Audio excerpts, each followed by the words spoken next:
आज आपण आपल्या व्हिडिओमध्ये औदुंबराच्या वृक्षाचं महत्व आणि त्याची कशी पूजन केलं जातं याच्याबद्दल माहिती घेणार आहोत। आमच्या चॅनेलवर नवीन असाल तर सबस्क्राईब करायला विसरू नका। औदुंबर वृक्षाचे महत्व, प्रदक्षिणा आणि पौर्णिमेच्या पूजन याबद्दल जानकारी घेणार आहोत। या वृक्षाला कल्पवृक्ष असेही म्हणतात। आज आपण या वृक्षाचे महत्व, प्रदक्षिणा घालण्याचे फायदे आणि पौर्णिमेच्या दिवशी त्याचे पूजन कसे करावे याबद्दल सविस्तर माहिती घेणार आहोत। औदुंबर वृक्षाचे महत्व। औदुंबर वृक्ष हे केवळ एक झाड नाही, तर ते साक्षात श्री दत्तात्रय महाराजांचे स्वरूप मानले जाते। या वृक्षाला देववृक्ष असेही म्हणतात।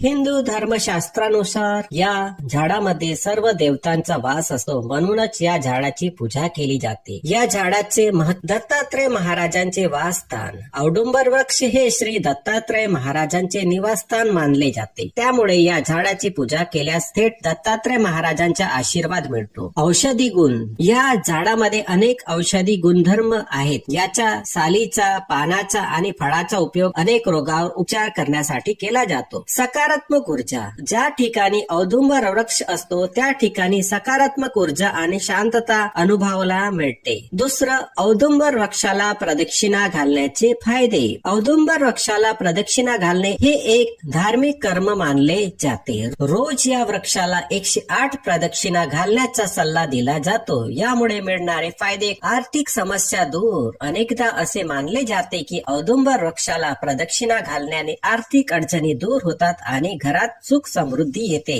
नोकरी व्यवसायात यश।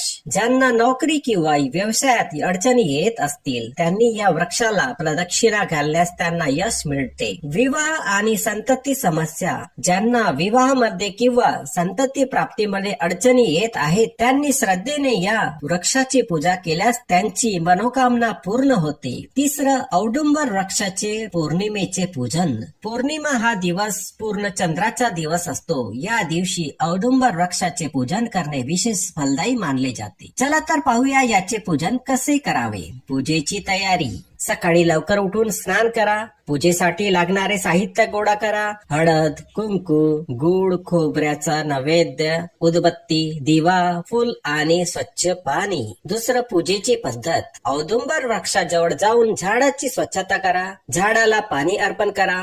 हळद, कुंकू लावून नमस्कार करा। उदबत्ती आणि दिवा लावा। दिगंबरा दिगंबरा श्रीपाद वल्लभ दिगंबरा या मंत्राचा जप करत प्रदक्षिणा घाला। 108 वेळा प्रदक्षिणा घालणे विशेष शुभ मानले जाते। प्रदक्षिणा झाल्यावर झाडाला नैवेद्य दाखवा आणि मनोभावाने प्रार्थना